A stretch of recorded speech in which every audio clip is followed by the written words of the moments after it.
Justin Trudeau, an easy mark for UN thugs. I'm Brian Lilley with TheRebel.media. I've told you before about problems with Canada putting the United Nations at the center of our foreign policy. Well, new information coming out just makes it even worse.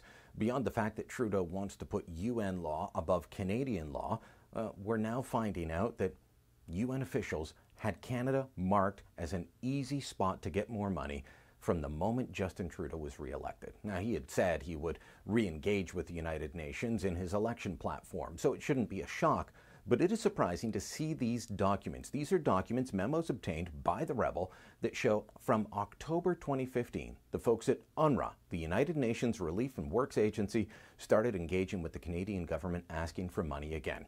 UNRWA had been cut off from regular funding because of problems involving terrorism. That's right. They not only allowed Hamas to use their hospitals and schools as launch pads for rockets, as places to store munitions, their so-called teachers in the schools they ran were regularly supporting Adolf Hitler, supporting the Intifada, supporting violence against Israelis and Jews. But these documents, as you can see, show that in October 2015, UNRWA started engaging with the Government of Canada again. We started telling you that they might start funding this terrorist sympathetic group in February of 2016. That's something that the government denied at the time. But the document showed they were actively considering it. And by March of 2016, they had a full-blown plan in place for how to do this. The money didn't flow until late in the year in November, but by March, they had a plan in place. They acknowledged that there were problems in the past. They dismissed some, but they figured they could just come up with a communications plan and all would be good. Just paper over the fact that so many UNRWA teachers then and now support terrorism. Forget about all of that.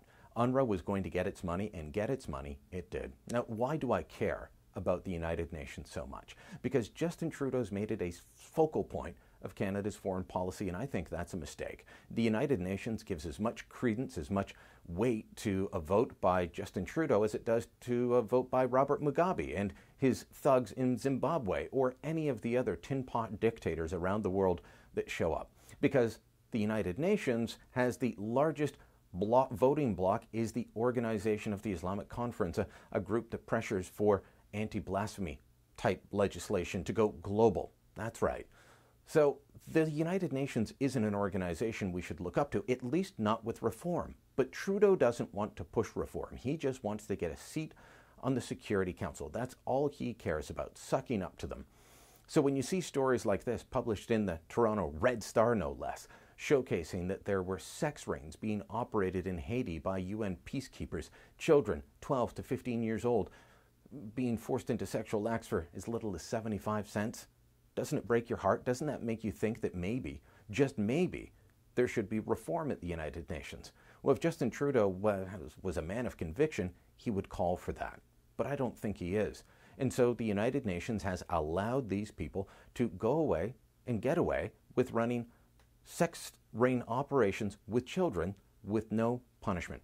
This study by the Associated Press, that's the news organization behind this report, shows that there were more than 2,000 UN peacekeepers involved in various sorts of operations around the world that were engaging in sex trafficking. That's not what we send peacekeepers around the world for, but Trudeau is looking at sending our peacekeepers back in without demanding reform.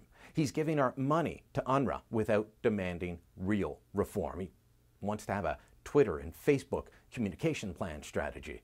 The United Nations is rotting from the inside. It would take a clear man of conviction to stand up and say what's going on there is wrong.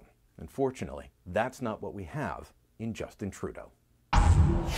If you like the Rebel video you just watched, make sure you never miss a Rebel video again. Click here to subscribe.